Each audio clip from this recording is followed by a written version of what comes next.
All right, today we will talk about something that's called telephone systems, and I call it, unofficially it's called conventional telephone systems. However, with time, what is conventional actually will, might change.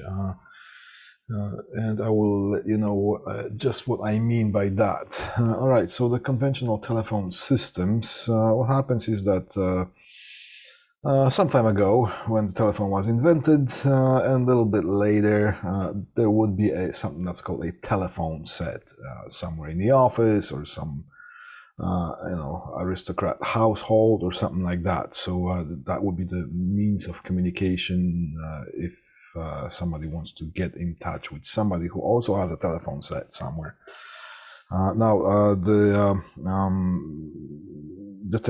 the technology progressed, things have changed dramatically to the point that in today's world, if it's a business, any small or big business, or even a household, it is almost impossible, pretty much impossible, to imagine that a facility like that would exist properly in the world of today's commerce and basic existence, as a matter of fact. So what happens is that here is a challenge, okay? Let's say there are 50 people in the office, and how do you balance things out? Because even though there are 50 people in the office, not everyone is using the telephone at the same time. Right? So normally, if you want to have 100% capacity of that, you would have to have 50 conventional CO lines. What's a CO? CO is a central office line, which is basically the basic telephone line that is connected to whatever facility. Okay, well, not all the time, everybody is using a telephone. So maybe we don't need 50 telephone lines. Maybe we need only 12, right, or 8, because people do other things than talking on the phone. So maybe, let's say, if it's a 50 people office, then maybe you need 12 or 15 lines, right, to be connected. And this way, the whole company can breathe nicely and freely when it comes to dealing with the needs of outside communications by voice, right? Now, so what would happen is you would have to get something like, let's see here. Let's say there are telephone sets. People keep using my markers here. Let's say there are telephone sets, bunch of telephone sets here. Those dots would represent the offices, for example, right? Now, there would be something like a box, a control device that would have hardwired connections to all the telephone sets that are connected to that main KSU, which would be considered as a key service unit. Let me just lower the light a little bit so you can see things better. Okay. Now, from there would be something like only so many lines that are needed for the regular telephone communications. So what will happen is that this would be the CO lines.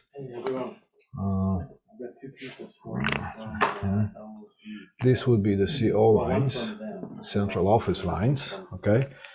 And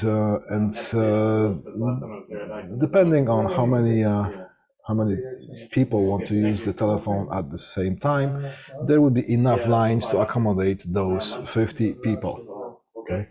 I'm just gonna wait a little bit because there's some commotion going in the office here. All right. Okay. Okay, if not, just get 12:30 then, right? Okay, 12:40. All right. People don't know that I'm doing a lesson here. I'm not gonna bother with this. Okay, so anyways, I have a pump truck and let me just wait for a second here. It's about this wide, Okay. but then long. Yeah, 10 by 12. Yeah. Okay. Okay. So you would need something that's called KSU in order to accommodate the amount of people needing to use the telephone and the amount of lines that need to be available for that office. So that's why we were going to talk about the telephone systems, and this will be conventional systems. And I'll just give you a heads up of what's coming next. What's coming next is something that's called a VoIP telephone systems, VoIP, which would be voice over IP, voice over Internet Protocol, as opposed to conventional telephone systems. So now we're not going to bother with the VoIP systems right now. The VoIP systems are supposed to accommodate the same thing, but it's just on a different basis. You know, it all comes down to money and how many telephone conversations you can squeeze into something that you can pay less for. All right. So KSU, telephone systems, key service unit. All right. CO lines, central office lines on one, subscribers on the other side. So that's basically what it is. So conventional telephone systems will utilize the regular POTS lines. All right. Plain old telephone service lines, which is basically one line consists of one pair. All right, one pair. And that each pair consists of, as we know from previous lectures, would be a tip and ring. Okay, so if you want to know what that is, you should know that by now. If you want to review, just visit the previous posted lecture notes as well as the previous video. Okay, so the key thing about the conventional telephone systems, there's a box, a physical box, all right, physical piece of equipment that controls all the telephone signal routing between the outside world and the facility, whatever it is. It could be a small office, or it could be a big office, or it could be a whole facility like a hospital or a big office building, right? That's what we will talk about today. Let me just erase this thing here so I don't have to erase it later. Okay, we'll wait for that to dry. Okay, so let's get into the conventional telephone systems, and we'll talk about those a little bit. And next time we'll talk about the VoIP telephone systems. You will see you will encounter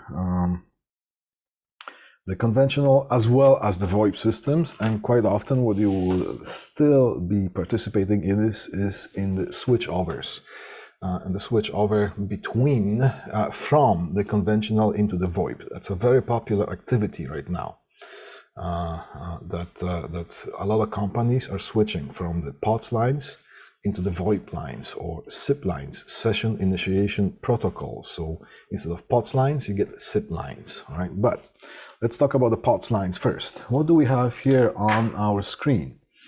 On our screen, we have those boxes that I used to talk about, all right? So here's a box, here's a box, here's a box. Those are KSUs, and there's a bigger KSU, right? Or it also can be called something like PBX, which would stand for Private Branch Exchange instead of a local branch exchange, which would be from the city side. So Private Branch Exchange, which is basically a box that is considered a KSU, which is considered a phone system installed at whatever facility. Okay. All right. All right. So here, there are different kinds. Like this one is called a Meridian or Northern Telecom. This company used to be very popular in 90s, and from what I know, I'm not even sure this company still exists or not. Maybe part of it exists. Maybe it was not shut down 100%. I was trying to find out. I'll never get to the bottom of this. However, even though if the company doesn't exist anymore, you can still somehow offshore you can buy brand new Meridian telephone systems just because they are so good, right? But there are other companies like Toshiba, Panasonic, and some other whatever companies that will manufacture telephone systems. Right? Now, This box right here, it's by Northern Telecom Meridian system. We have that in our office, in our lab installed, and it is considered to be a 616 system.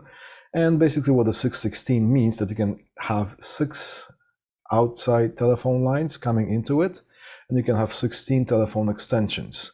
Those outside lines will be the POTS lines, and those 16 extensions would be something that's called proprietary telephone sets, which are different from the SL sets. SL set is a single line telephone set, and that telephone set will understand the signal that's coming from a regular POTS line, right? Regular CO line. These telephones will not understand that signal. These telephones are meant to be connected to that system only, and the signal that is being produced by this telephone system, this KSU, and only that signal is going to be understood by these phones. So if you take one of these phones, which will be the proprietary phone sets, or proprietary to that particular box, if you plug into the wall where you're going to find a regular POTS line, that phone is not going to work. All right, so there's a difference between the proprietary telephone sets and other peripherals and the SL set or single line set. The single line set, you can just go to a regular department store and just buy one. And there you can still get them, you can still buy them, and they're still utilized, they're still being used, and I'll tell you as we go along, we will talk about why. Now, so here's the 616. There's a smaller one, we also have that, but somehow we just lost the power supply for it, so we'll just have to reorder that. That one is a smaller version of this. It's 3x8. So 3x8, you can get 3 telephone lines from outside and 8 telephone extensions that utilize those proprietary telephone sets. And that would be mostly used in small environments, small business environment. All right. Also, you can go modular. Then you can cascade the modules. If you need more lines, you just put line module. If you want more telephone extensions, you just put telephone extension module, and so on. So you can expand that line. Now, these are the BICS frames or BICS termination blocks, which we will talk about as well. When we do the lab that has to do with the BICS terminations. Okay, and that's pretty much about it. Now, these are the telephone sets, and there are also some office consoles. All right, so this would be not a telephone set. This here would be just a console. All right, that these buttons would have a display, LCD display right beside them, and they will be programmable. So those buttons can be programmed as features, like for example, put somebody on hold, or call forward, or transfer a call to some extension, or call particular extension. So they could be programmed as features, or they could be programmed as extensions. So let's say this 1, 2, 3, 4th button from the top here is assigned to, let's say, this telephone extension, which would be have the extension like 223 or 227, for example. As soon as you pick up the handset, and those consoles will be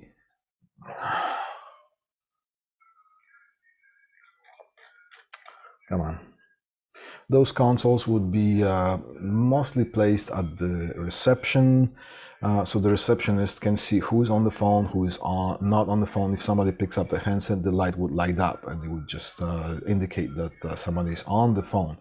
Or if you want to just pick up a call and somebody wants to speak to a particular person, they would just press a feature button that says transfer the call, and they would just press that button instead of having to press the whole extension and so on. So they will be the helping consoles here. All right.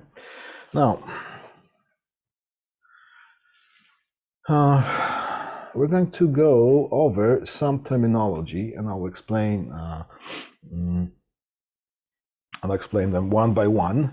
So bear with me here. All right. So here's a terminology that has to do with telephony. So okay, they went in the mid 2000s. My grandpa had stock in Nortel. There we go. Yeah. Yeah, there would a lot of people would have the stock in Nortel, and that's I know what you're talking about. Okay, so basically, yeah. But you still, for some reason, even the company Nortel went down. You still can buy those systems offshore, and they're brand new, and they're distributors that they can sell them for you. How that works, I don't know, but it just happens. You can still get them. All right, so when it comes to telephone terminology, telephony terminology, we know already that a line consists of one pair, and the pair is tip and ring. Okay, the tip and ring has to do with the quarter-inch jack that used to be used for telephone patching when there will be manual call transferring done a long time ago, but the terminology stuck. So, so one conductor of a pair is called tip, which will be the positive in reference to the ring. And remember, even the tip is positive with reference to the ring, the tip is neutral with the ground. Okay, so the tip is grounded, and the more negative is just more negative than ground. Okay, so it will be the ring part of that. If it used to be the tip and ring of the physical elements of a quarter-inch jack. Okay, which is looks like a banana, kind of a plug, almost. Right?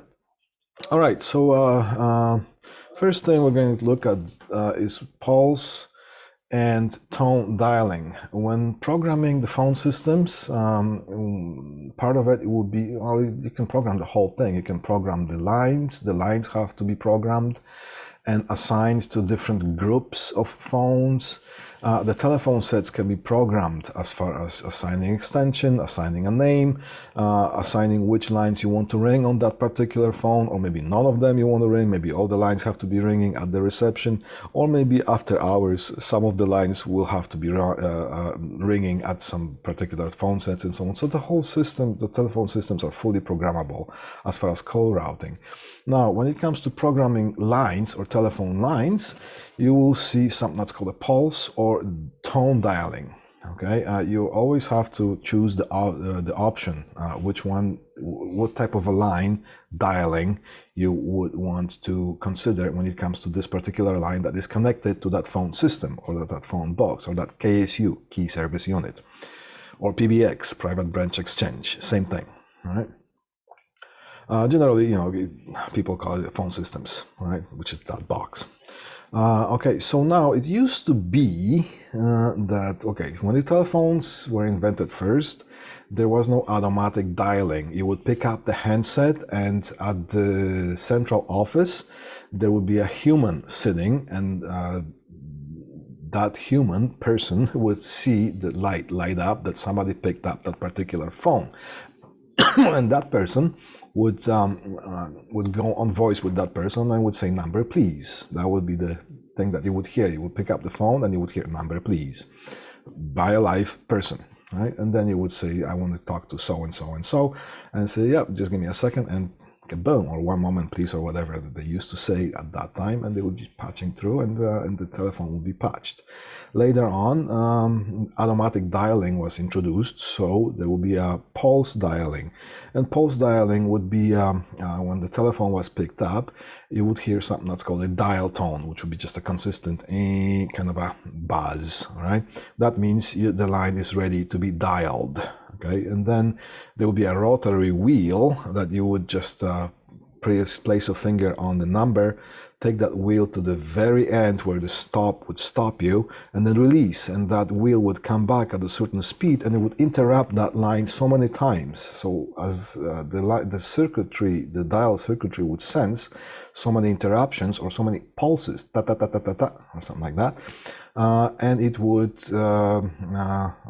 pick a number in the dialing sequence, and then depending on how many numbers the sequence would consist of, you would have to do it so many times, and then the whole number would be selected, and clink, it would be connected to that particular subscriber.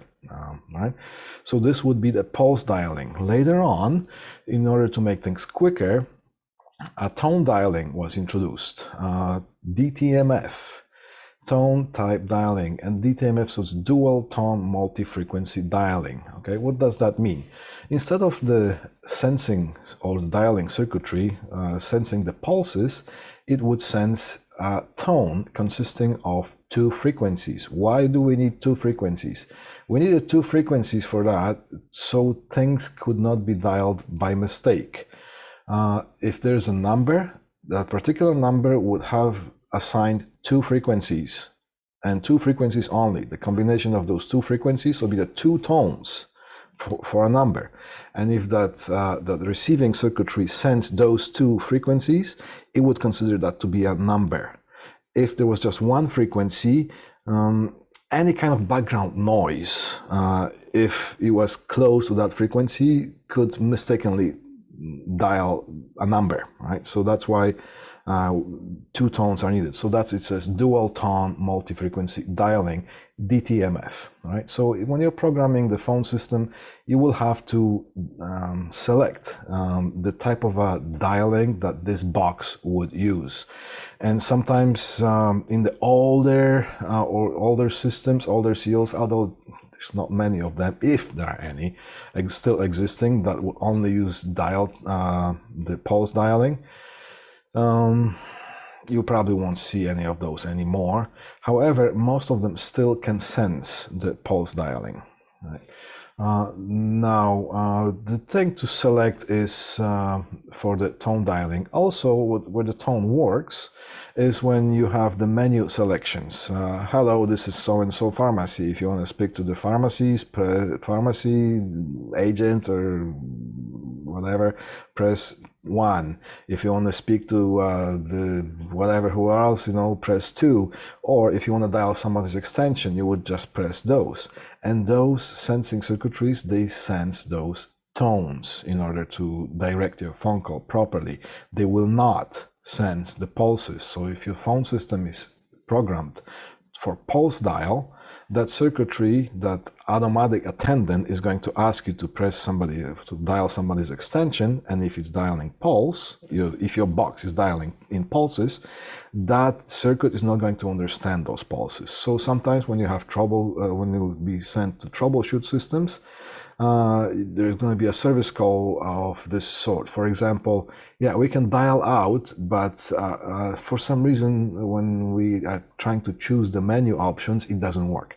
It's probably because that your phone system has defaulted, or somehow maybe lightning hit or something like that, and just messed up the programming, and it defaulted into the pulse dialing. Okay, so then you will just have to go into the line programming and program this thing to be pulse tone dialing. Okay, ground start and loop start. Not going to spend too much time on that. Select always loop start. So it's a closed loop connection instead of ground start. It had something to do with using ground as one of the conductors. So you just be having that old telegraph systems and then turn into telephone systems.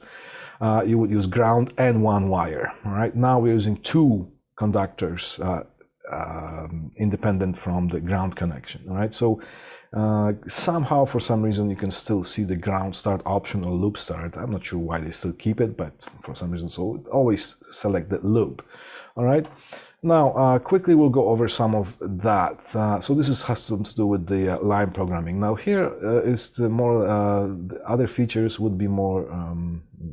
They will have more to do with the functioning of the system towards the subscribers. Right? So DOD, direct outward dialing, or direct inward dialing. Okay, so let's say you have a bunch of programmable buttons on your telephone set, and you can program one of those buttons to be DOD, which would be direct outward dialing, which means you would, as soon as you press that button, it would select one of the lines or one of the available lines. Right?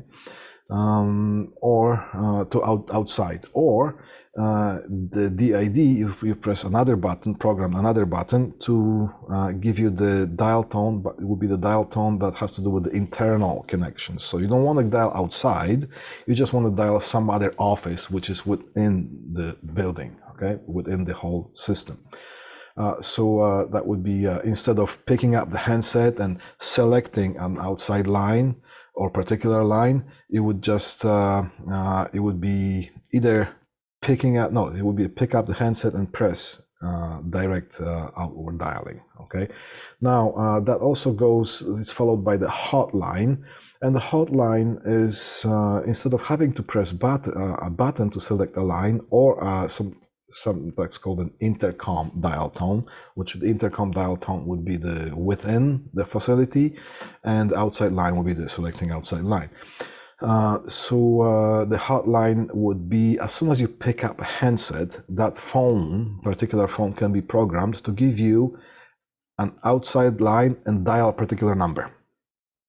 Right? So you don't have to dial things. You just, it's very popular with taxi companies that would install telephone sets in the department stores, restaurants, and whatnot. If somebody wants to dial a taxi, there would be a telephone line purchased by the taxi company that would connect. As soon as you pick up the handset, it dials that particular taxi company, right? So sometimes you would see 1, 2, or 3 telephones with the name of the taxi companies. As soon as you pick up, that thing selects a line and dials outside that particular. So some of those phones don't even have keypads, right? So that would be the hotline. It used to be some time ago that the elevators would have those. But that didn't last long because the elevator line, the elevator emergency telephone, it has to be independent of power. Now, the telephone system or the box or KSU depends on the power provided to the building. So if the power goes down, all the telephone communications goes down. So if somebody is stuck in the elevator and the power goes down in the building, they wouldn't be able to dial out. So those telephone lines that are connected to the elevators for the emergency dialing out, they have to be independent of any power. So it is kind of a hotline because you will have a module inside the elevator that is powered not by the power by the building, but it's powered by the power that comes from the telephone line. So even the power goes down in the building, you still have the line active, right?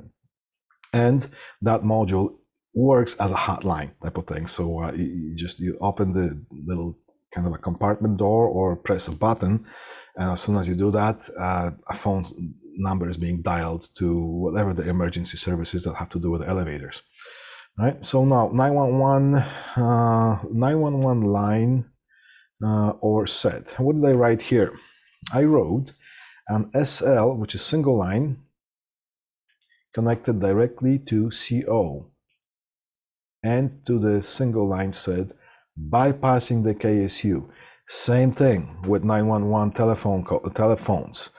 Whenever a telephone system is being installed in a facility, you're required also to distribute something that's called 911 sets.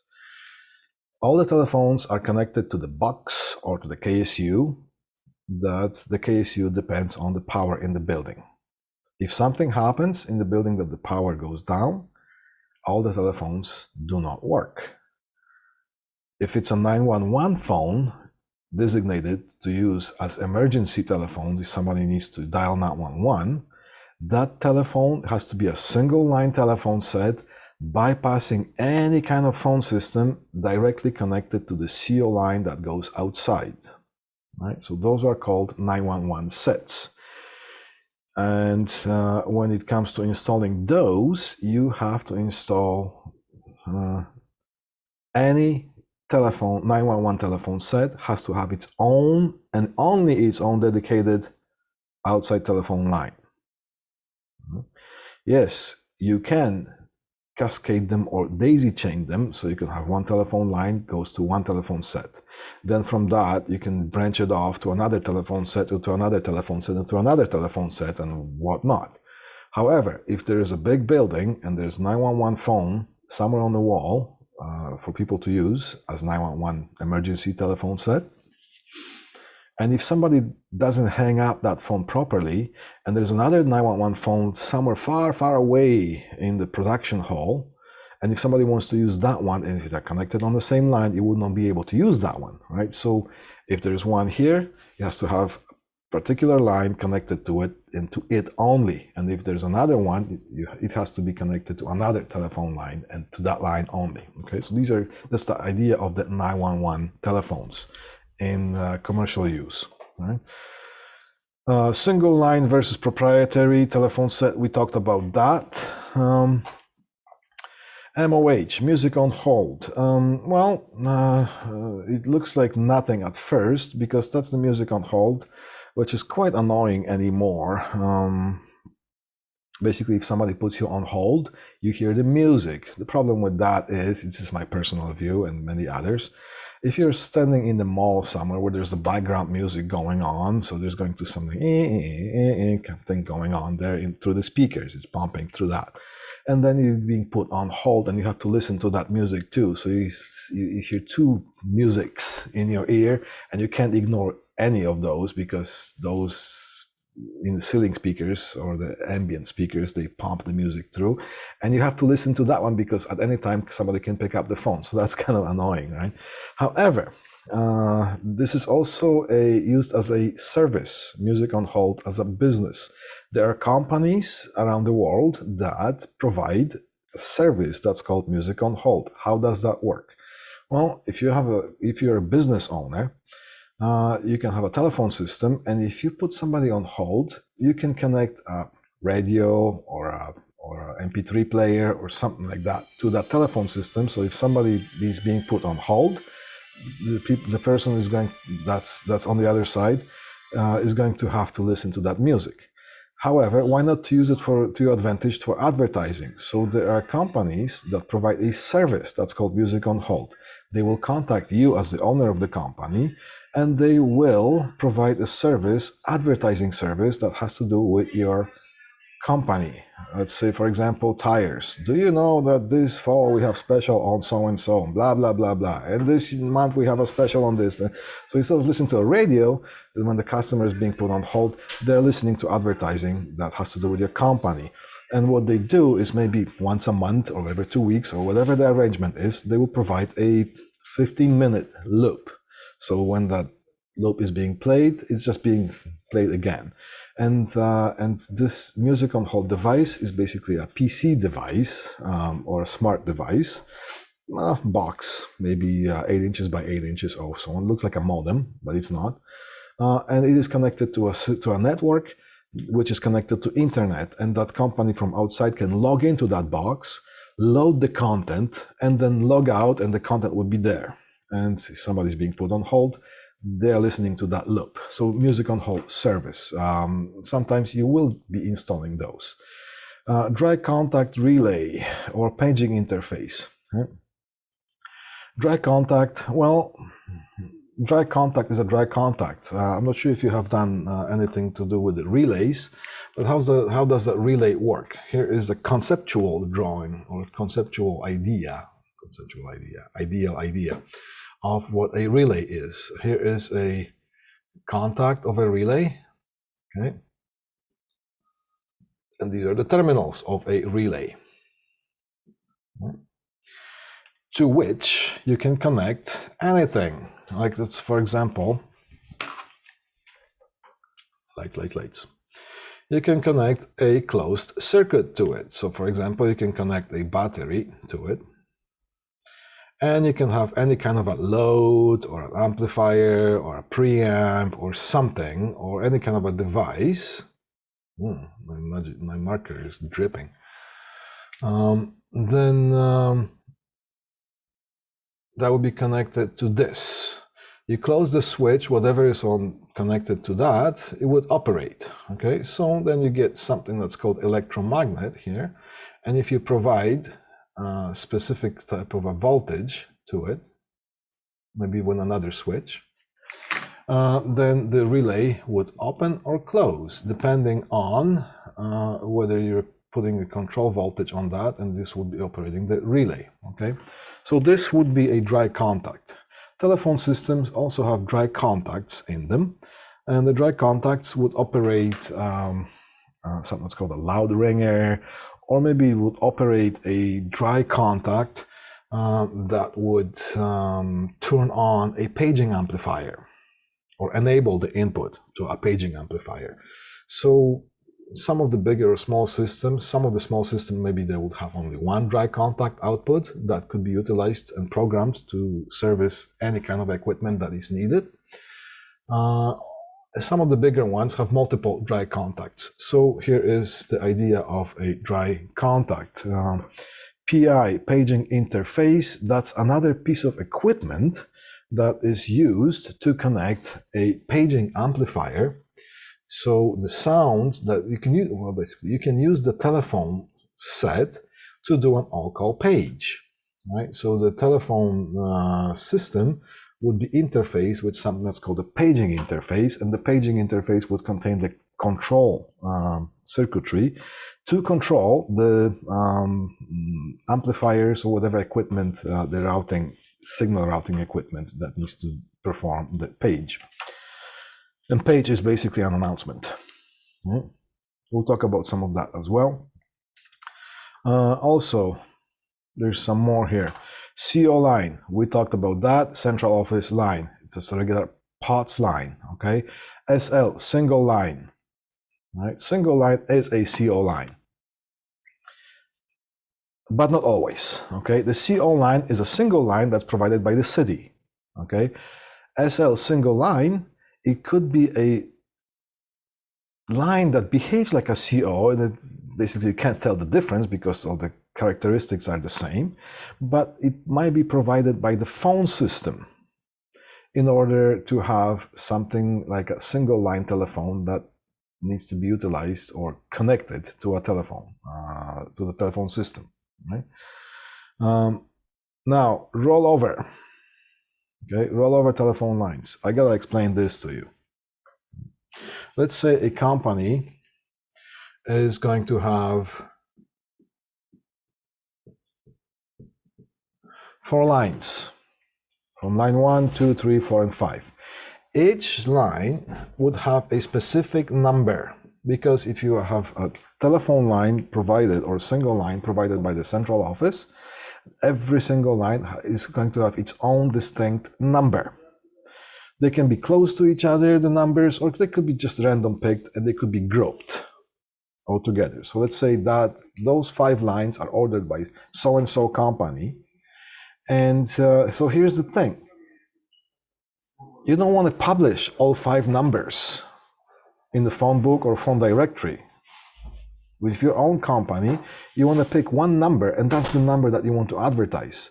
So you pick one of those, maybe it's easiest to remember or something like that, right? And that number is going to be published by the whatever the directories, and basically it's going to be published as your company's telephone number. But let's say you have a big company and you have, let's say, 200 lines. How are we going to solve that, right? Because if you dial out, you don't want some other random number to appear on somebody's phone display. You want your number, the published number to that. So you group those lines in something that's called a rollover sequence. How does that work?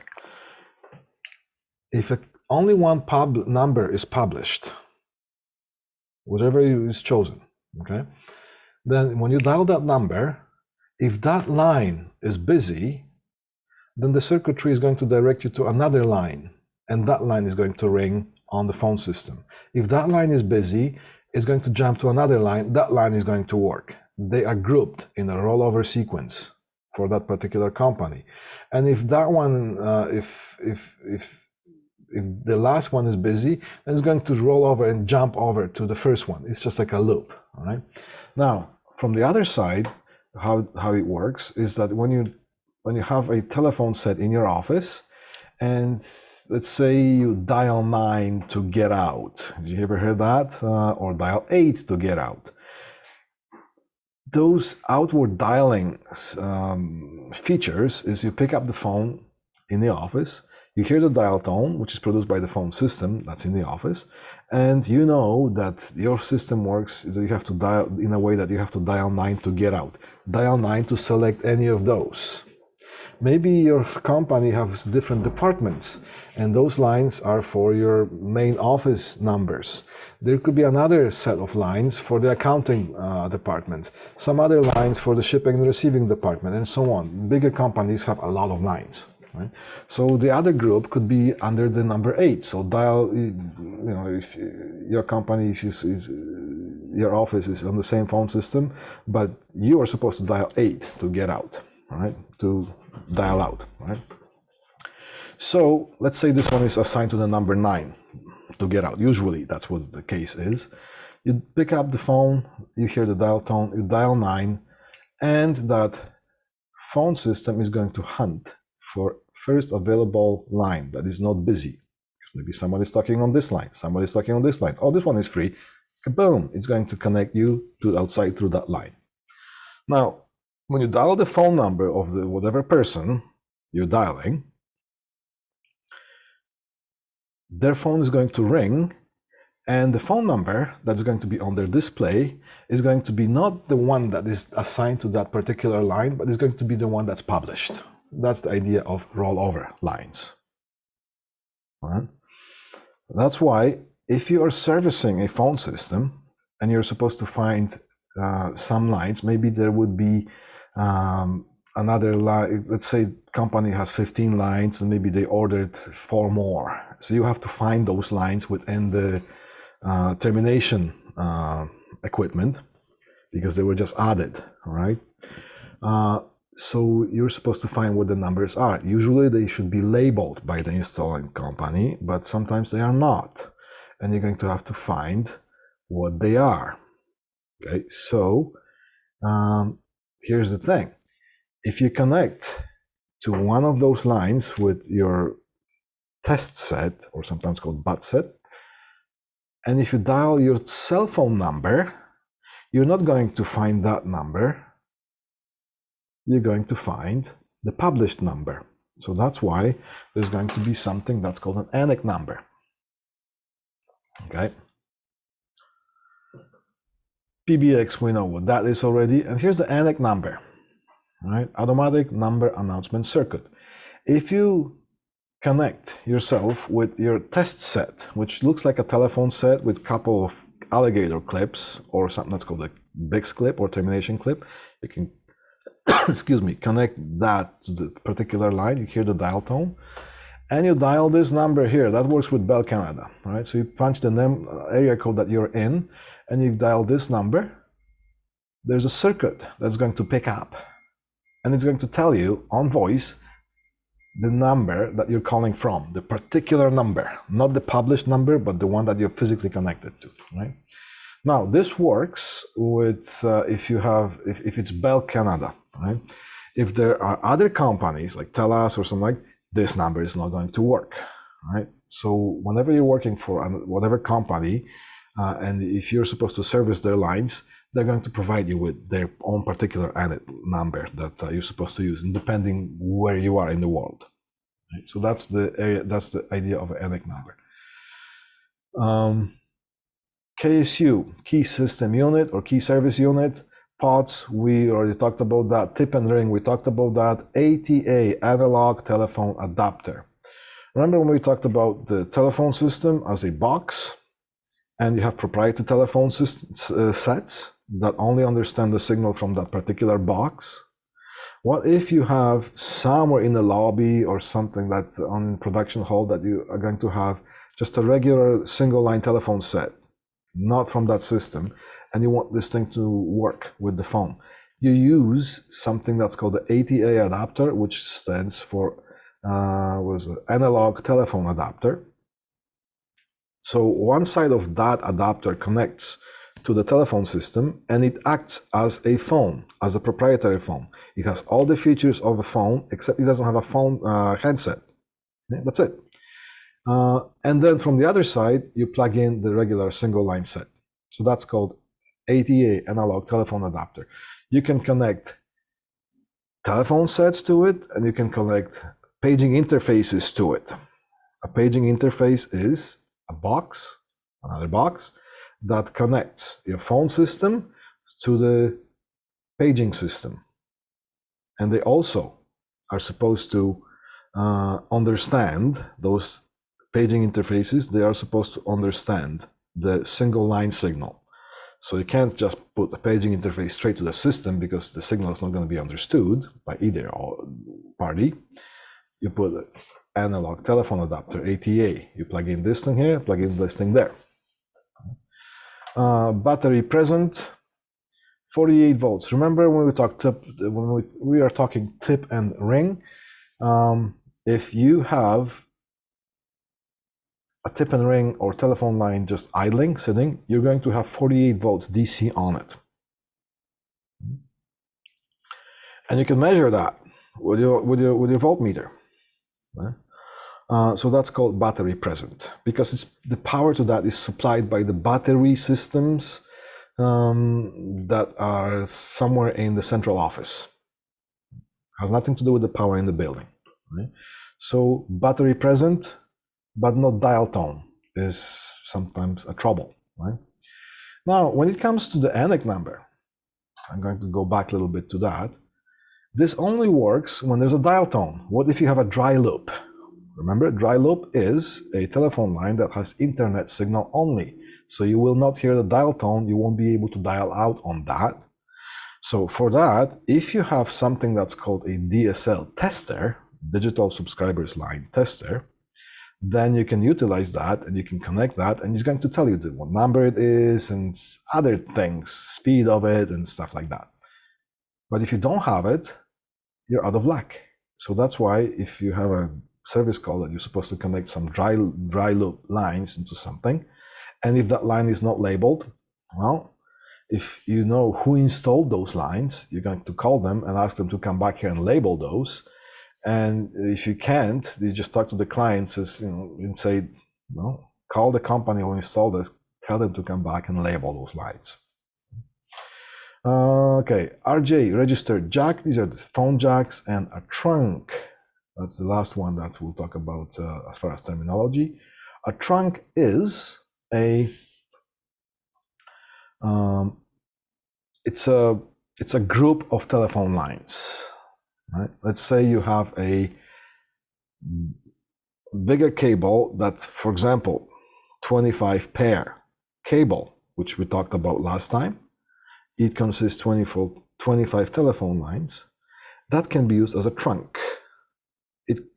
It's a cable that carries multiple telephone lines or multiple lines of whatever other, but usually it's referred to as a telephone. All right, we have a couple minutes here. How is it that the telephone systems are connected? Now, if you're not in business and you walk into a room, a communication room or a demarcation room like that, you will be kind of lost and puzzled by what it is.